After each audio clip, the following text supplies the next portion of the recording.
India சார்பில் இம்முறை freestyle chess grand slam இறுதிப் போட்டியில் கலந்து கொள்வது ஒரே வீரர், அர்ஜுன் எரிகேசி. இந்த போட்டி இந்த ஆண்டு டிசம்பரில் தென் ஆப்பிரிக்காவில் நடைபெற உள்ளது. உலகின் முன்னணி சதுரங்க வீரர்கள், குறிப்பாக மக்னஸ் கார்ல்சன் உட்பட பலர் கலந்து கொள்கிறார்கள். ஃப்ரீஸ்டைல் சதுரங்கத்தின் சிறப்பு என்னவெனில், பாகுபாடுகள் ஒவ்வொரு ஆட்டத்திற்கும் சீரற்ற தொடக்க நிலையிலிருந்து அமைக்கப்படுகின்றன. இதனால் வீரர்கள் வழக்கமான தொடக்க திட்டங்களை நம்ப முடியாது. அதற்கு பதிலாக படைப்பாற்றலும் உடனடி கணிப்பு திறனும் மிக முக்கியமாகின்றன. இதுவே உண்மையான திறமைக்கு ஒரு சோதனை.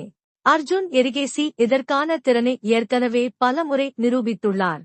மேலும் இந்த நிகழ்ச்சி வெறும் போட்டி அல்ல, இது கலாச்சாரம், கலை மற்றும் சமூக ஒற்றுமையை கொண்டாடும் ஒரு விழாவாகவும் இருக்கும்.